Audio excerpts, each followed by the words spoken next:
Complete angle. Complete angle वो angle होता है जैसे एक लाइन है, यहाँ पे यहाँ से यहाँ तक कितना हो गया 180, और यहाँ से स्टार्टिंग पॉइंट मिला के हो गया कितना 180 और 180। ये क्या हो गया, लीनियर पेयर हुआ ना, ऊपर वाला लीनियर नीचे वाला भी लीनियर। 180 प्लस 180 हुआ हमारे पास 360 डिग्रीज। ठीक है, ये कंप्लीट एंगल हुआ है, सर्कल बनता है ना, तो ये कंप्लीट एंगल हुआ है, कितना होता है हमारे पास 360 डिग्रीज। ठीक है, फिर आते हैं हमारे पास pair of angles. Pair of angle मतलब दो एंगल्स का जोड़ा। सबसे पहले आता है कॉम्प्लीमेंट्री एंगल्स। मैंने बताया था आपको कॉम्प्लीमेंट्री एंगल वो होते हैं जो लेस देन 90 डिग्री होते हैं। ठीक है, अब इसमें मान लो हमारे पास दिया हो ए, ये दिया हो बी, और ये बोला है कॉम्प्लीमेंट्री एंगल है ये पूरा। ठीक है, तो अब इसको निकालना है। ठीक है, तो किसके कॉम्प्लीमेंट्री एंगल्स होते हैं हमारे पास A plus B is equal to 90 degree. Complementary वो एंगल होता है जिनका सम होता है हमारे पास 90 डिग्री के, जिनका सम 90 डिग्री है। ठीक है, वो कौन से एंगल्स होते हैं, कॉम्प्लीमेंट्री एंगल्स। ठीक है, फिर आते हैं हमारे पास सप्लीमेंट्री एंगल। सप्लीमेंट्री वो होता है जैसे स्ट्रेट एंगल होता है हमारे पास। ठीक है, सप्लीमेंट्री एंगल, सप्लीमेंट्री एंगल्स होते हैं जिनका सम हमारे पास होता है 180 डिग्री, जैसे A plus B is equal to 180 degree. जिन एंगल्स का सम 180 डिग्री हो वो होते हैं हमारे पास सप्लीमेंट्री एंगल्स। उसके बाद आते हैं हमारे पास एडजेसेंट एंगल्स। एडजेसेंट वो एंगल्स होते हैं जो साथ में एंगल्स होते हैं।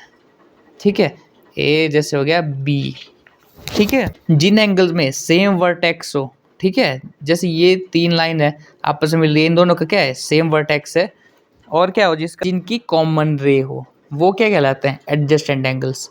ए एंड बी क्या है इसमें, एडजेसेंट एंगल्स। अगर इधर मान लो हम क्या लगा देते हैं, सी लगा देते हैं, तो सी और ए क्या है, एडजेसेंट एंगल्स, ए और बी क्या है, एडजेसेंट एंगल्स। ठीक है, ये ध्यान रखना। अब कौन से आते हैं हमारे पास, लीनियर पेयर एंगल्स। ठीक है, लीनियर पेयर एंगल्स में क्या होता है, जो कि स्ट्रेट एंगल्स की एक प्रॉपर्टी होती है, linear pair angles. Linear pair में ये मतलब होता है कि स्ट्रेट लाइन को ऐसे कोई लाइन काट रही है, स्ट्रेट लाइन है, सम कितना होता है इनका 180 डिग्री, तो ए और बी इन दोनों का सम कितना हो जाएगा, A plus B is equal to 180 degree. ठीक है, ये ध्यान रखना। लीनियर पेयर एंगल्स, कभी भी आपको किसी भी फिगर में ऐसी स्ट्रेट लाइन पे ऐसे लाइन कट रही हो, ठीक है, उन दोनों एंगल्स का सम कर देना है 180 डिग्री। अगर आपको एक भी एंगल की वैल्यू दी है, जैसे ये वैल्यू है हमारे पास 60 डिग्री, ठीक है, तो इसको कैसे करेंगे आप, ए प्लस बी की जगह क्या लिखेंगे, 60 degree is equal to 180 degree. ठीक है, तो ए की वैल्यू कितनी आ जाएगी यहाँ से 180 माइनस 60, तो ए की रह जाएगा हमारे पास 120 डिग्री। ठीक है, या तो डायरेक्ट इसको माइनस कर देना है, क्योंकि लाइन, एक लाइन है, स्ट्रेट लाइन है, उस पर टोटल एंगल बन सकता है 180 डिग्री का, एक साइड पे 180 डिग्री का ही बनेगा। अगर एक एंगल 60 का है तो दूसरा कितना हो जाएगा 180 माइनस 60, क्योंकि टोटल तो 180 है। ठीक है, फिर आते हैं हमारे पास वर्टिकली अपोजिट एंगल।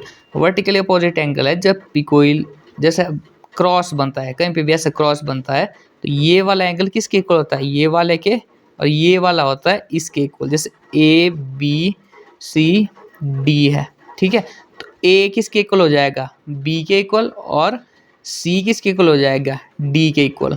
कहीं पे भी आपको क्रॉस का साइन मिले तो डायरेक्ट आपने क्या करना है, ए बी लिख देना है और सी इक्वल टू डी लिखना है, या जो भी दिया हो। जैसे अगर ये वाला एंगल हमारे पास 60 डिग्री है तो ये भी कितना हो जाएगा 60 डिग्री। अगर ये 120 है तो ये भी कितना हो जाएगा 120 डिग्री। वर्टिकल अपोजिट एंगल का मतलब होता है जिसमें अपोजिट एंगल्स इक्वल होते हैं, बट क्रॉस का साइन बनना चाहिए।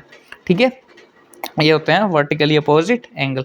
फिर आते हैं एक्सटीरियर एंगल्स। एक्सटीरियर एंगल्स हुए किसी भी, जैसे ट्राइंगल है, ठीक है,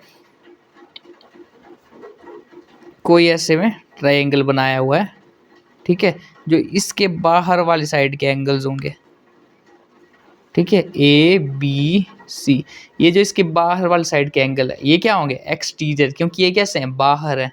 ठीक है, तो ये एंगल्स कैसे होंगे एक्सटीरियर, जो एंगल्स बाहर होते हैं फिगर के वो क्या होता है एक्सटीरियर एंगल। जैसे अगर इंटीरियर एंगल्स का मतलब क्या हुआ, जो अंदर होते हैं, ठीक है, किसी फिगर के अंदर कोई भी एंगल्स होते हैं, कोई भी एंगल होता है उसको क्या बोलते हैं, इंटीरियर एंगल्स। ठीक है, ये कॉन्सेप्ट था, इसमें बेसिक इंट्रोडक्शन थी लाइंस और एंगल्स की और पेयर ऑफ एंगल्स की। ठीक है, नेक्स्ट में हम और करेंगे एंगल्स के बारे में। ठीक है, अगर आपको ये वीडियो अच्छी लगी है तो आप इसको लाइक, कमेंट, शेयर और मेरे चैनल को सब्सक्राइब करें। अगर आपको किसी भी चीज़ में थोड़ा सा भी डाउट हो तो आप मुझे बेझिझक पूछ सकते हैं, या मेरे पढ़ाने का तरीका भी आपको अच्छा लगा या नहीं लगा वो भी आप बता सकते हैं कमेंट बॉक्स में। तब तक के लिए थैंक यू।